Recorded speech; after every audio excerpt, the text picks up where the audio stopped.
Well, hey there, it's Catherine from Catherine Puller Designs here at Scrapbook.com. We are gonna do some ink blending on stamps today. We're gonna just blend that ink right on the stamp. All right, so let's get blending. So here is the card we're gonna make. And don't forget to stick around to the end because there is another crazy awesome card that I'm gonna share with you later using these same stamps with different ink colors, and it's gonna blow your mind. So for this one, I used the Frosted Blossom stamp set, the coordinating dies, the Love You word die, and the right angle cover plate. Now you can use full-size ink pads for this, but on smaller stamps, like I'm gonna use in this video, I like to use our little mini ink pads, so we'll get a good look at those as well.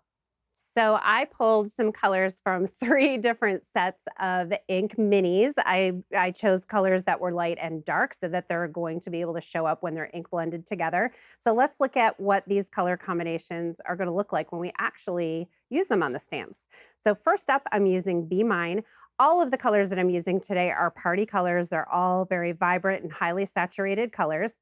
So I'm just covering the whole stamp with Be Mine. And then I'm going to take Flirty Fuchsia, and I'm just going to dab a little bit in the center. And this is why I like to use the little minis when I'm using smaller stamps like this, because it would be hard to get just a little small area colored with the different colors with a large pad. So I can go ahead and stamp right now. But you're gonna see there is some lines going on there and I don't have a good blend. Okay, so we're gonna ink this up again. I'm gonna use the Be Mine ink pad. You may notice I did not clean my stamp, and that's okay because when I stamped this, most of the ink was removed. And then because I'm using pink and purple, they're same color family and they're not really gonna contaminate each other. I will show you later if you do contaminate your ink pads, how to fix that. So now I'm just gonna take an ink blending tool and I'm just going to kind of buff that color. And so this is going to blend out those harsh lines and give you a nice blend. And you get something that looks like that. Okay, so we're going to try some other color combinations here, but first we want to make sure this stamp gets really clean. Most of the time I can just take a paper towel and a damp paper towel and clean my stamp. But since this has a lot of nooks and crannies in it, the ink is going to seep in. And also, since I'm going to a totally different color family, I'm going to do this yellowish green and the blues. I really want to make sure this pink and purple gets off, and I want my stamp to be really clean. So let's try Melon Ice and all that jazz. So we're just going to ink that up real quick, add a little bit of all that jazz in the center, and life-changing brush or any kind of ink blending tool you have just to buff out those lines and get a nice blend. Stamp it, and whoa, that looks amazing. Look at that color. Oh, so good.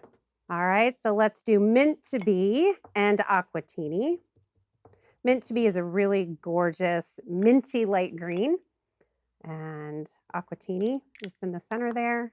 We'll just blend that out and stamp. I never get tired of this. I could do this all day long. Now, what happens if you contaminate your stamp? So maybe I accidentally did some dark color and then I went in with light color.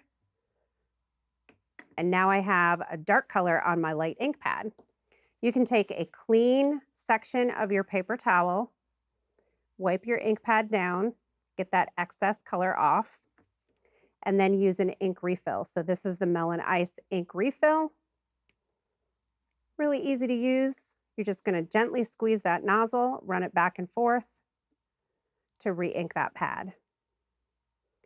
So now when I go to stamp, I may get streakiness here. That actually doesn't look too bad, but to combat that, you're just going to take a smooth surface. Our blocks have really nice edges. They're very smooth, and you can just run it across and distribute that ink all through your pad. So once you have all of your Frosted Blossoms stamped, you can die cut them as well. So I've pulled out some of the die cuts already, and I just wanted to show you a couple options for die cutting them. You may want to try both ways and see which way you have more success with. So you can stamp or ink and then stamp right on top of your already die cut image. That looks great. Or if you stamp it first and then line it up and run it through your die cut machine just like this, you're going to have great success that way too. I like to use just a little piece of painter's tape or washi tape or purple tape, just something to tack it down so it doesn't move around and you get that die cut correctly. And then you have this. Now it's time to make a card with all of these pieces. So here are the pieces that we're going to use for the card. I wanted to add some interest with the cover plate, so I thought the right angle cover plate would be really fun. I have it already die cut. You just run that through your die cutting machine. And then I love white on white with cover plates. I think it gives really great texture and dimension, and it has a really classy look to it. So I'll just add a little bit of Nuvo glue here on the right angle cover plate die. You can also try doing ink blending or direct to paper on the piece that's going to be underneath your cover plate, and that gives a great look as well. So we'll just add this to the card base, and then we have a really great jump off point to add some fun embellishment. So these great ink blended pieces will just be layered right on top. I did 3 different ones here, and I thought the Love You die in black would be a great standout. So we'll just add these on here with Nuvo liquid glue.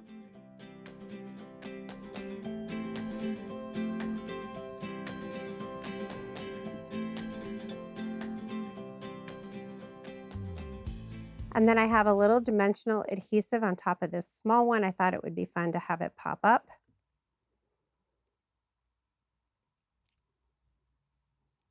And then, of course, we need to finish it off with sequins. So I'm using the Tinseltown sequin mix. This is our silver mix.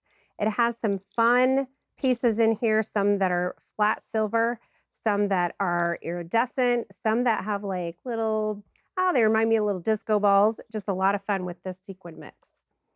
So I'll just pull a few out and sprinkle them around on the card.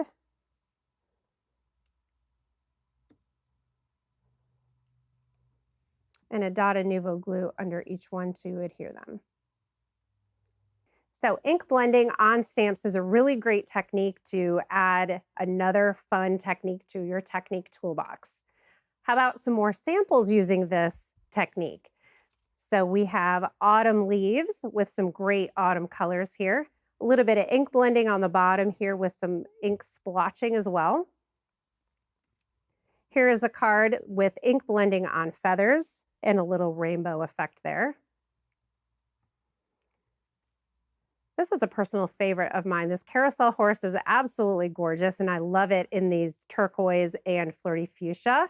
And one thing about ink blending is sometimes you're going to come up with colors you don't expect. So this is flirty fuchsia, which is that bright, vibrant purple. And then this is all that jazz.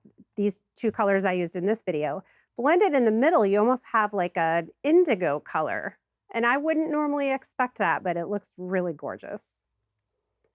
And then we have some spa colors here, some eucalyptus and sauna with a little bit of icing on the cake down there at the bottom for a really simple 1-layer card.